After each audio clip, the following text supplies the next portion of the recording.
Howdy, y'all. Welcome to video lesson 6-5.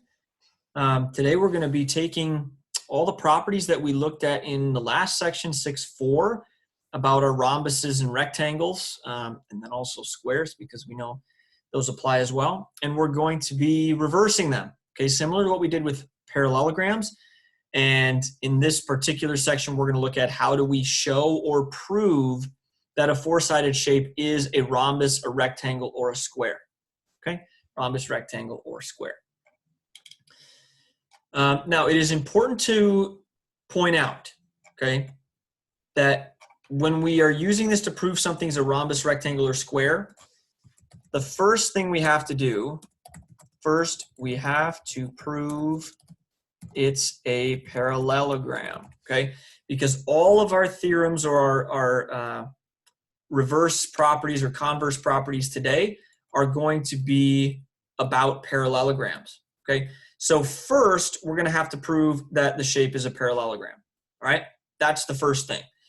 Then we can show that it's a rhombus, a rectangle, or a square. Now, a lot of your homework problems are gonna say for what values of x, or maybe values of x and y, is this parallelogram a rectangle? So they're going to tell you in the directions that it is first a parallelogram.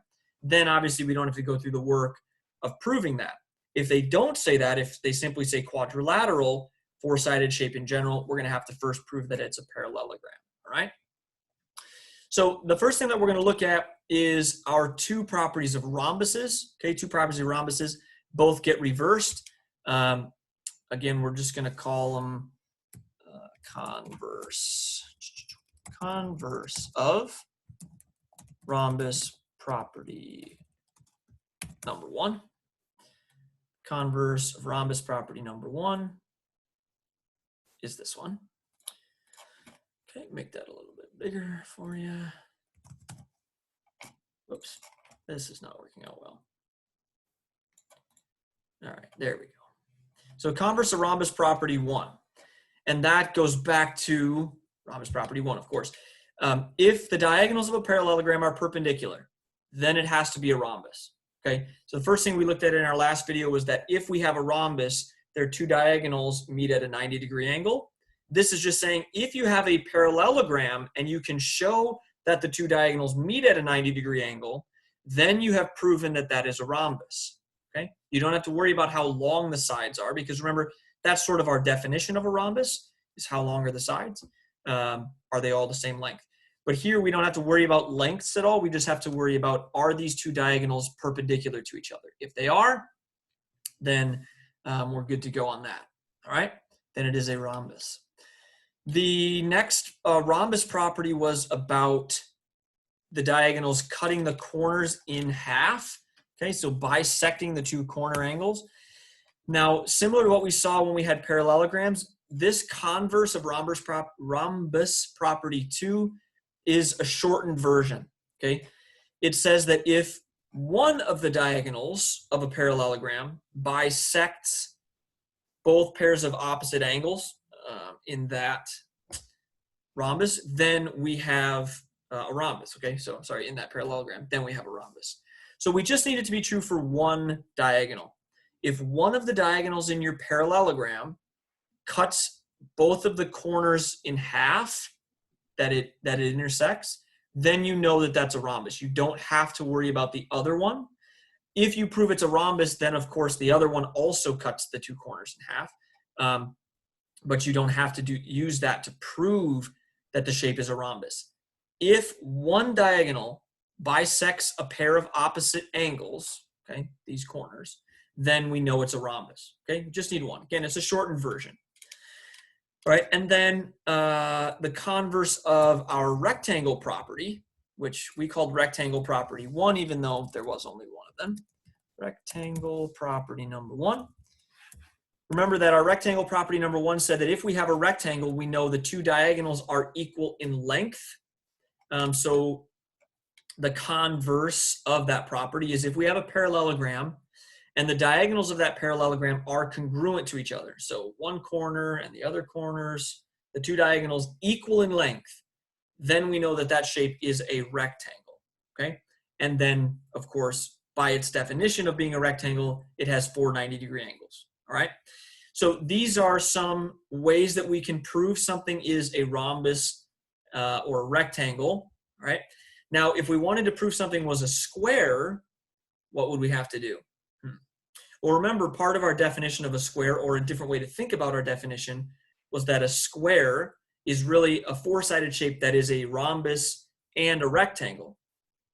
So if we can use one of these theorems or our definitions to prove the shape is a rhombus, and we can prove it's a rectangle, then we know that it is a square, right? Because it would be both a rhombus and a rectangle, okay? So just to summarize, show a parallelogram is a rhombus. We have 3 options. Number 1, all 4 sides congruent. If you can show that, it's a rhombus because that's the definition of a rhombus. Number 2, diagonals are perpendicular. That's the converse of property 1. And then the third way that we can do it would be one diagonal bisects 2 opposite angles, okay, or 2 opposite corners. So that's our 3 ways to show something is, or show a parallelogram is a rhombus.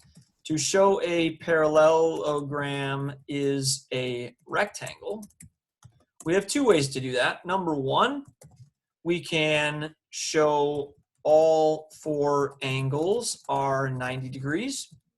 That would be the very definition of a rectangle. And the second way we can do it is show that the diagonals are congruent, meaning equal in length. Okay, and then finally, to show a parallelogram is a square, we simply have to show it is rhombus and rectangle. Okay, there's not really a shortened way to do that except this way, okay? So there's your little summary. You can write that down so that, you know, when you're asked to decide, is this a rhombus, you know you have these 3 things that you're looking for. Any of the 3 is perfectly fine. Again, this one here is the definition. And then this one here was property number 1. I should say converse property number 1.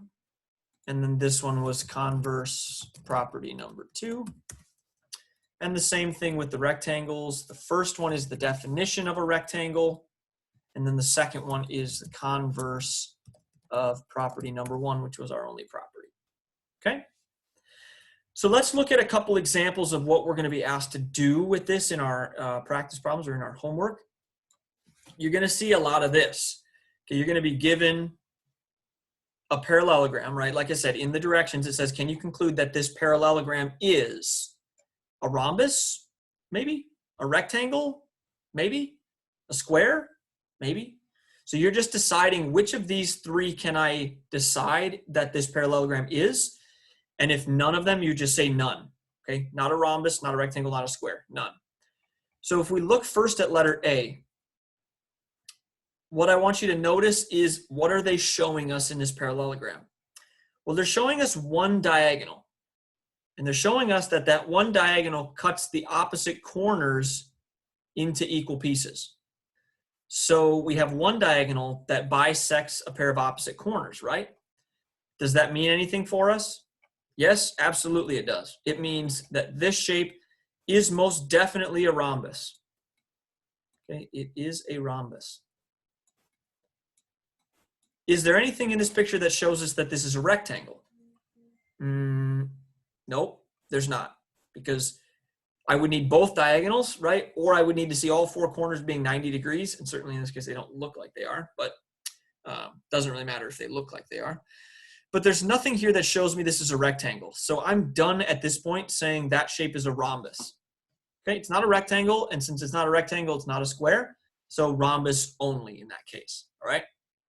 Now letter B, they might be showing me a little bit more information, right? So the first thing I notice is that they have a box here. They've shown me both diagonals, and they show me that these two diagonals meet at a 90-degree angle. Okay, so what does that mean about the shape? If they meet at a 90-degree angle, what does that mean about the shape? Well, it means that the shape is a rhombus, for sure, right? It's a rhombus. Okay, and by the way, they do say to explain here, so rhombus in this case by property 1, the converse of property 1, right? Rhombus by the converse of that first property. And then what else do they show me? Well, they show me that this diagonal has 2 equal pieces, and this diagonal has 2 equal pieces, and those pieces are actually all the same as each other.